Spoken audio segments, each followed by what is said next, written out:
Hey guys, Hey. we're Rico and Miella, and today we're going to be showing you the making of Forever. Some of you may have heard our past releases with Joey Dale called Wins, and also On Fire with Thomas Gold, also on Revealed, and this is our first solo release, and we're really excited to show you guys.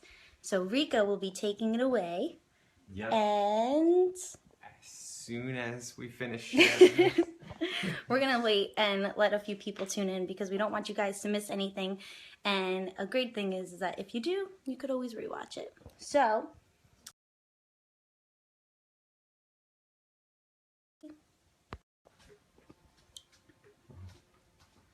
also, I'll be filming this.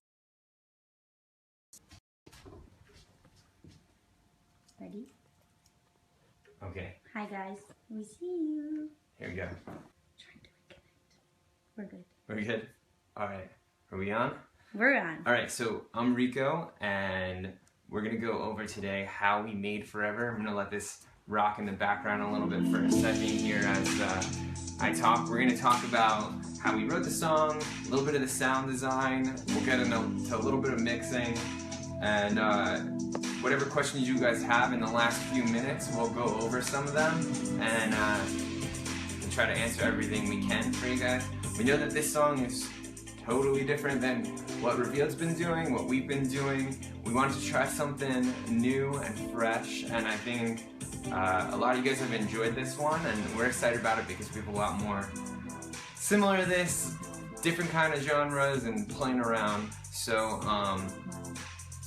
yeah, we're really excited. I'm gonna start getting into it with you guys in a minute. I'm gonna let this rock out so you can see the project file.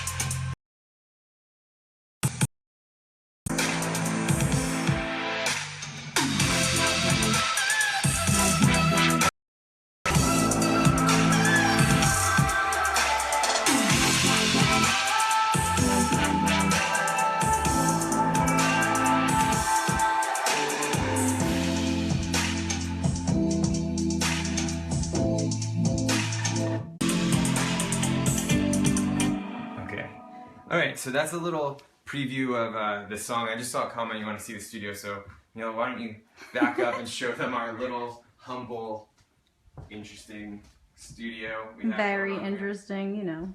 Yeah, this is, we do everything in one space. We have our trusty AKG mic here, and That's where I usually stand. come down here. This is where Rico This is usually our sits. interface and some of our preamps.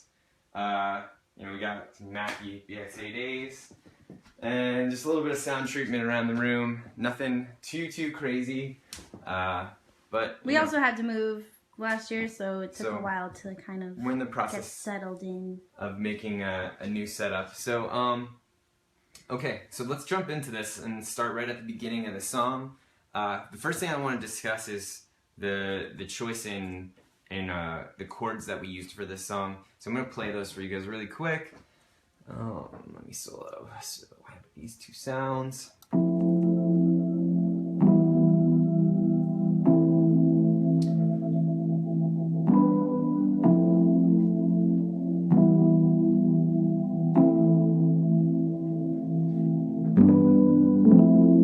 Okay, so this song actually has had like 3 or 4 different versions, and I mean, it's always in the same key. This song's in the key of C major or A minor, depending on which way we focused on the song. And what happened was, just some of the other versions weren't melting together. The chords were similar, we had to use similar voicings. These are the ones we decided to go with. Ultimately, the song wound up being in A minor because of a few things that we'll get to later in the song as opposed to C major. But it was like a really important thing because it gave the song this darker feel instead of being so happy with some of the other versions we had tried. And I want to show you guys how I made those keys. They're pretty simple, but I'm going to have come over here and show you. So this key sound, I'm going to solo it for you now, is made with Serum. Just like most key sounds, we could automate a little bit with the cutoff here on the filter, and it has a really strong, quick attack, and pretty quickly comes down. That's what makes it a key sound. What's special about this one is there's a little bit of detuning going on that you can hear, and that's happening with an LFO. Just the little other things, you know, slight EQ. This is actually a compressor from UAD, who we love using their stuff. And one more little thing on here is just the isotope exciter. I use that just to add a little bit of warmth. Nothing crazy. You can see I'm just using like their warm preset. All the other ones are really nice too. Triode, I use those a lot, but for this one, that kind of filled out the role that I needed. A cool little thing is if you listen, there's actually on top of the keys, I added this sort of atmosphere sound.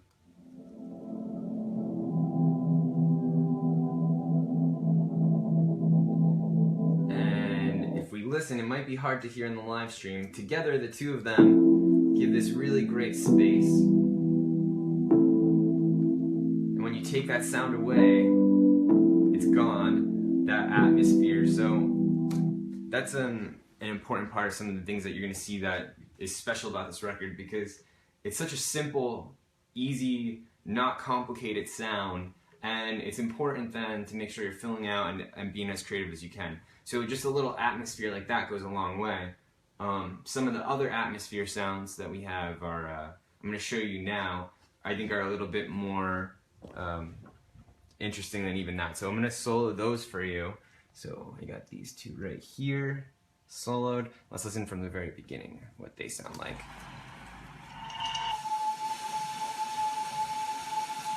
So we have a rain sound.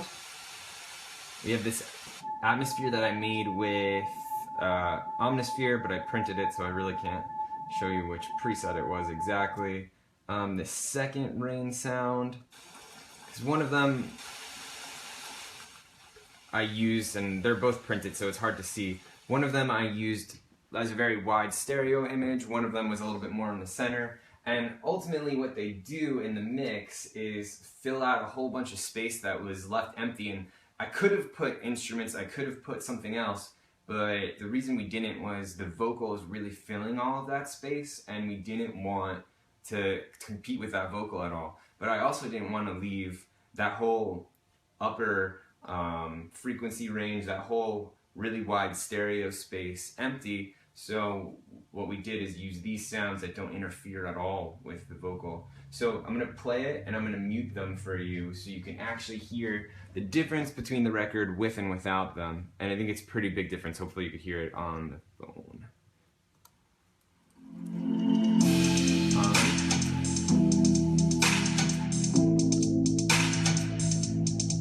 Off. And you can see just adding those back in.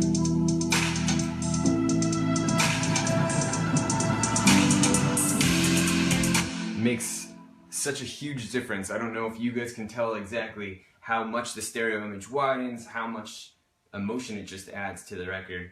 And there's a whole bunch of these little types of atmospheric elements around that just add like a little bit of extra emotion, pull you into the record, push you further back into the mix. So I'm going to show you a couple of those really quick before we jump into the next part of the song.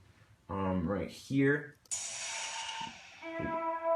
we have this little sound, which I just printed the vocal, and in the mix,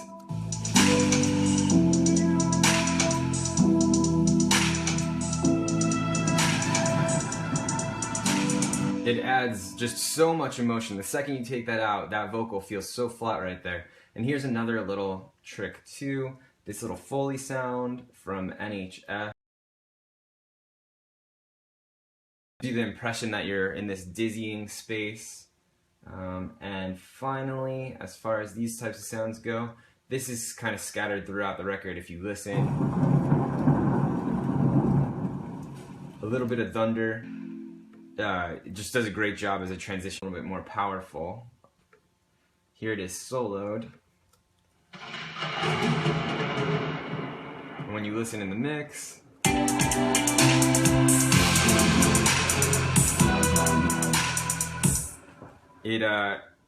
these little tiny things that I love to spend a lot of time on as a producer, I think ultimately take something that's very simple and fills out space, makes it more that are, you know, how do I correctly fill out this space? How do I make this song right? That's what this song needed, because we've had, like I said, a few different versions where, you know, whether it was really awesome arps playing with the vocal, or if it was, you know, really heavy chords, we tried that stuff. We tried to fill out that space, and it never complemented the vocal the right way, and this is a really strongly vocally driven song. So let's move forward into the song. You see kind of how we built this verse, very simple. You know, if you guys have any questions, we'll save them for the end and I'll get to them. So let's go to the pre-hook and see like what changes there, and this is a compositional thing. So first we start out, we only have our hi-hats and our chords we just showed you with a little light bass line. Here we go into the pre-hook.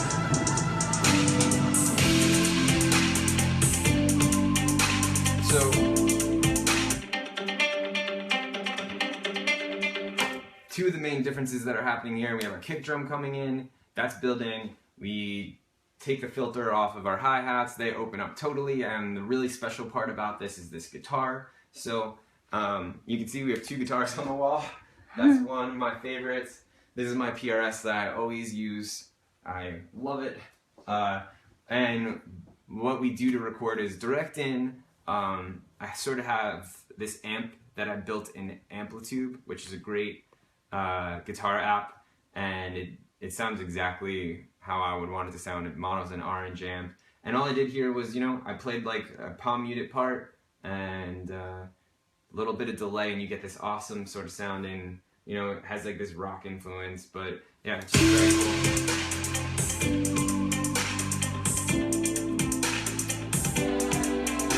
And oh yeah, there's these like cool little strings right here that come in. They're a little hard to hear, but so that really differentiates the part from the previous verse part, because we need the energy to build, right? And it does a great job of that. I want to show you guys what we did for the second pre-chorus, because we wanted to make sure that they weren't exactly the same. We added in these really cool vocals here.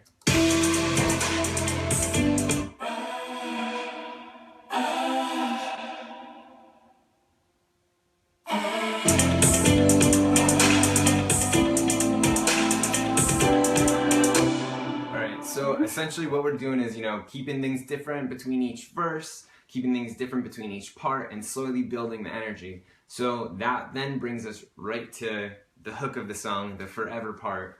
And, you know, we already now have this building, stepping up of energy, and we have to figure out how to get ourselves to the next level. So, and not just that, to make sure that we're going to set ourselves up to get to the drop. Important thing here is we're going to introduce some elements of the drop. So let's listen really quick to how that sounds. Go right here.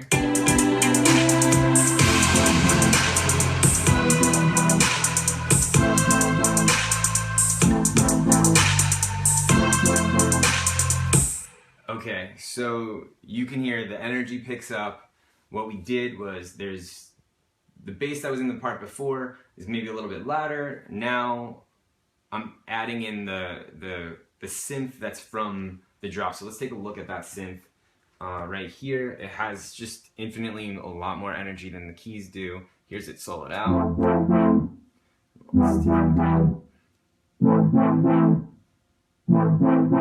Okay, so it's a wobble sound, again, made in Serum, which I know that all of you guys know what it is. I can't recommend it enough.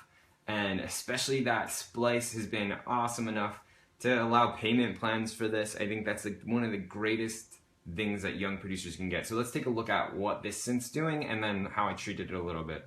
So you can see we got the cutoff running through this LFO right here. Okay, pretty simple, straightforward. I have it set to an 8th note triplet for this song. And it's just rising and coming back down. The oscillator was one of these basic shape ones. Pretty straightforward. The only other special thing that's happening is this third envelope is building in volume as each one goes. And one more quick thing for this part of it down here, I actually made a separate instance because the difference was I needed that envelope, third envelope, to be really long for that one because I set the rate of the LFO to be extremely fast on this one, so it almost actually doesn't even sound like a chord anymore. But within the context, for some reason, you know, and this is the type of like the experimenting you have to do. I just switched that up to fast and got that sound and was like, wow, that actually works in this song. So in the context, it sounds like this. When we listen to these two.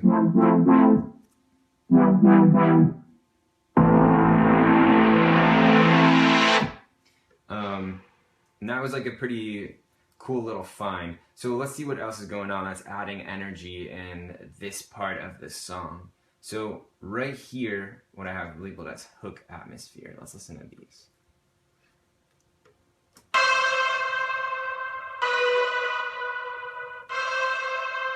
These are actually just Miella's vocal, treated in the weirdest way that you can possibly do. These are printed, so you're not going to be able to get to see too much about what I did.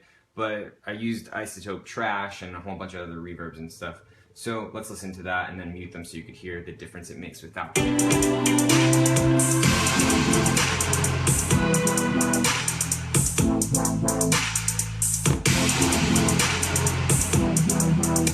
So again, back to what I was explaining earlier with some of the verse stuff, that's a choice. You know, we needed to have more energy there, and there's ways we could have did it. We could have added a synth on top. But instead what we did was this more atmospheric sort of sound that fills out space, adds dimension to the record at the same time, and because it has that sort of detuned sound, it gives us that same sort of feel that a super saw might have given us, but instead it's a little bit simpler. Those are the ways that we added the energy here, and I actually want to just go back really quick to this wobble sound now that we're here, and we can discuss how we got into it and built it into hook. So a few synths that you guys, and not synths, a few plugins you guys will recognize are, let's see. So we have OTT. I know most of you guys know this. I'm actually running it way heavier than I pretty much ever would use this. I usually keep this down at, you know, 20, 30. It's just a great upward, downward compressor. And I love the fact that it has, you know, a wet, dry knob. That makes a huge, huge difference.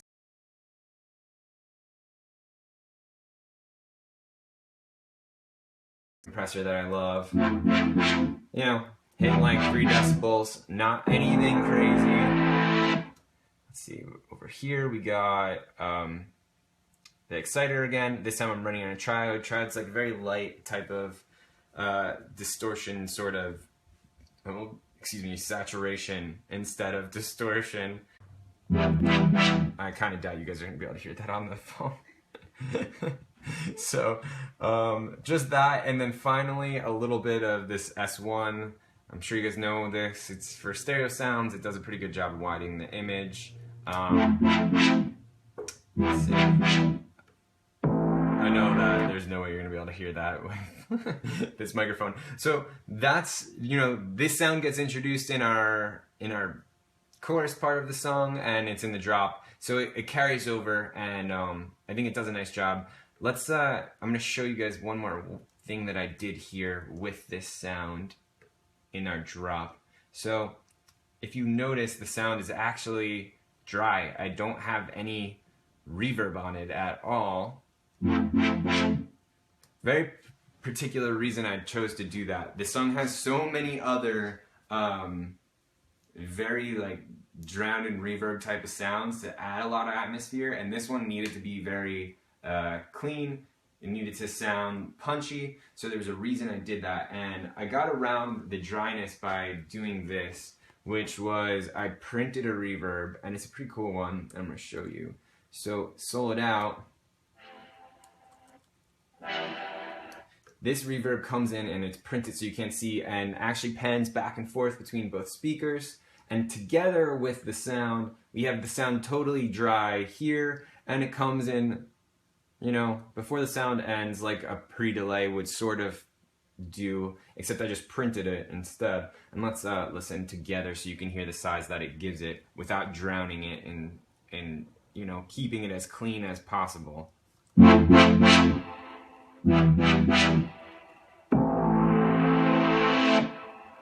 So it's a nice way of imitating just throwing a reverb on your channel, but it keeps your picture a lot cleaner. So let's hear that all in context now, and then start to get into some of the leads and some of the stuff we have going on in the drop.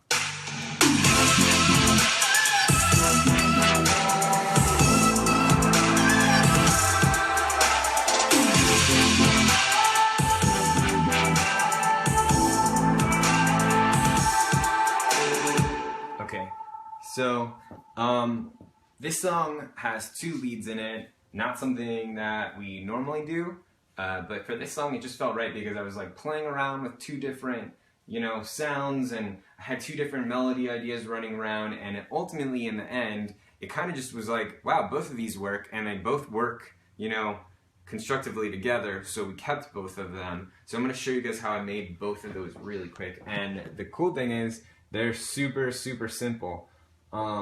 Right here is the first lead. Let's listen to that. Okay, really easy. The couple cool things, we're using the stock Ableton sampler. You know, this is one of Miella's vocals, not even from this song, or I don't even remember at this point where I pulled this. It was from one of our other songs. And that makes it great because it's our own stuff. The special thing about this, I have auto-tune on it for a reason, so let's watch what happens. So this note right here is actually outside of the key, very purposely. I'm going to pull up G sharp. I mean, technically it could be in the key of A minor, but in the harmonic version, but it's not in this part of the song. So this auto-tune is set to not recognize that note, and what it's doing is pulling it down to a G. So it gives it that special feel. Let's turn that off and you'll hear exactly what it's doing. So pretty cool effect that it's adding. I told you guys I love using trash for some of the other sounds, and I'm using it on this lead. It does a great job. I'm running a little bit of a compressor, and I think actually in this one it seems like might be off. That's weird. Okay, anyway, next part about this. I'm using FabFilter Saturn, and this one looks like it got reset too. That's weird when that happens. I'm sure you guys have been there. So, and then finally Sausage Fatter. I'm sure most of you guys play around with this. Way heavier than I'm using it often, but for this sound it worked. And as far as the reverb goes, Valhalla is an awesome plugin. You know, I pretty much exclusively am playing with their reverbs right now. I really love them. So in the context, that's how that one sounds. And I did a similar thing where I printed out a little bit of extra reverb on this sound. Let's see.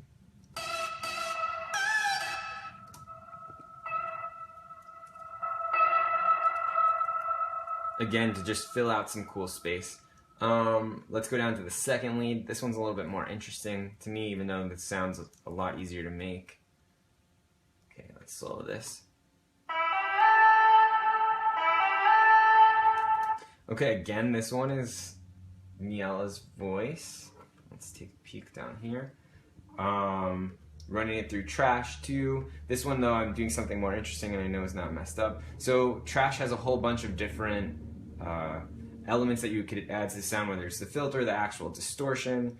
You know, play, and they could be great, they could also ruin a sound. What I really love is this convolve, which kind of puts your sound into a space, and this sound totally is based off of what you're hearing there. So I'm going to show it to you on and off and how much of a difference this convolve actually makes. So I chose Fishbowl. We're good. Okay, so we're back. Sorry. Our connection is a little... Alright, so I'm going to show you guys this sound on and off. So here we go.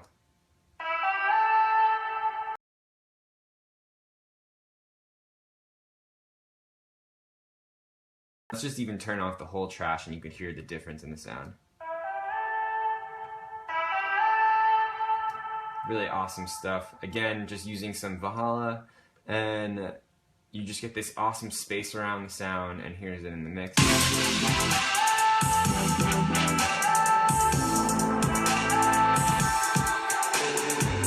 Yeah, so normally, you know, in many of our, for this song, we actually chose, you know, to be very simple with it and just picking these right parts of the vocal to chop up and, you know, using a little bit of distortion, using a little bit of compression to make the sound fuller. And sometimes, you know, that's all it takes is one or two sounds as opposed to layering so many, but you have to pick the right sound and make sure you're starting there. Let's see, a couple more things, and then we're gonna get to you guys' questions in a second. So let me close this stuff out. The only other thing that I wanted to show you guys was just some of the cool color things that we did for the record, and some of them happen like right here in this part of the song. So that's the drop. This is the second verse, and I just wanted to show you guys a cool way to do different type of fill instead of just a drum fill.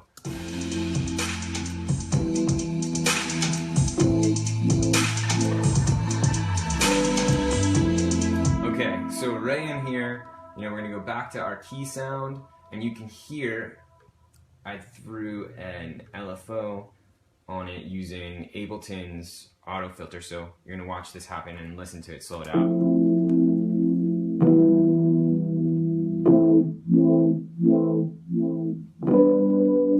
So that's the first L again, and you could hear how it fits in the context.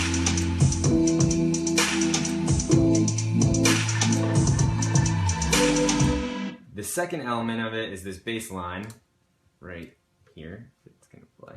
Oh, this one.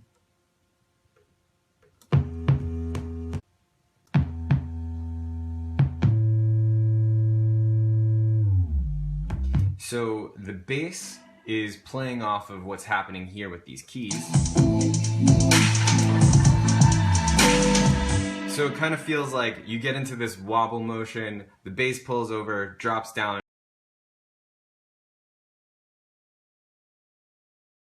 in the song, this Foley sound, some strings. We get this feel that, you know, the chords are driving and then all of a sudden you go into this thing.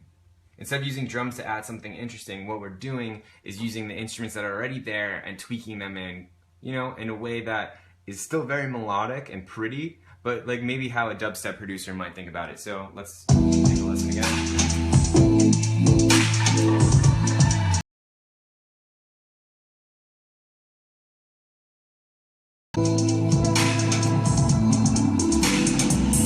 Into just a pretty little arp here at the end. And just these sort of little interesting sounds, and that arp actually was made in FM8. It's like a synth that I don't use too often, but is really great for FM synthesis. Oh, and this is actually a cool plugin while we're looking at it. Definitely try messing around with Real ADT plugin. It's Here we go. Okay, so we're back. All right. Sorry guys, I don't know what's going on with the connection. Now we want to take some of your guys' questions. Anything that you guys are asking, I'm going to try to read through some things and see if we can't answer a few of your questions here in the last few minutes. Let me actually open up Reeled so I could...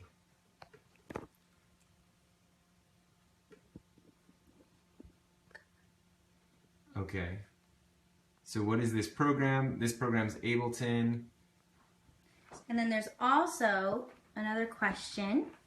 What would be a few key tips to a 16-year-old DJ getting into the music producing industry, I guess? Okay, so... And what should they focus on? You should focus on learning to write songs, to learn as much as you can about music theory, and making sure that you have a wide understanding of those things as you're learning how to do sound design, mix, and produce, because they're just as important, and any producer who's going to be successful has a good understanding of that stuff.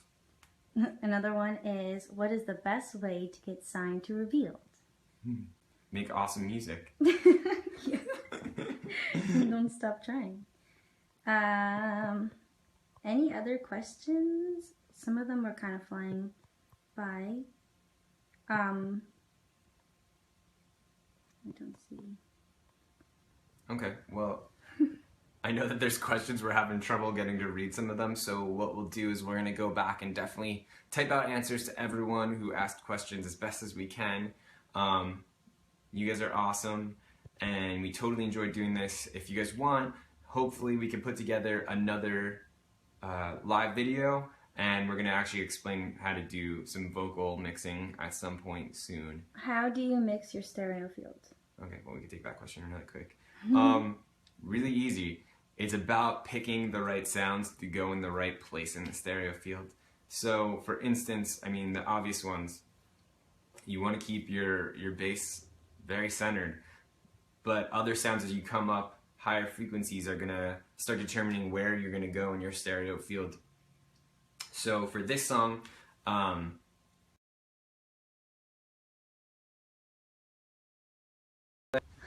Okay. all right, are we back? Yeah. Okay, and just to finish up answering that I hope question. that you guys are hearing some of this stuff. Just to finish up answering that question, pick your sounds that you want to put in the right space. I kind of showed you guys before with our key sound. That one was relatively down the center, but the layer of it that was adding atmosphere was extremely wide stereo image. So that way you're not just throwing a stereo widener on everything, because that doesn't give you the same effect as purposely planning, you know, what things you're going to pan wide, what things you're going to, you know, double and put one left, one right. That's the best way. And, you know, you can pick which sounds, your hi-hats, maybe you're going to throw wide for one record, but maybe the stereo mix for another, they're going to need to be down the center. Cool. Cool. Well, we should thank everybody for watching. Thank you, Revealed, for hooking us up with everyone. Thank you, everyone, for watching. Like we said, we're going to try to answer some questions by typing them out. Stick around. You guys are awesome. We love you. Make sure you listen to Forever, add it to your Spotify, add it to your iTunes. And yes. And thank you for the support. Play the song. And that's how it ends. Thank you, guys.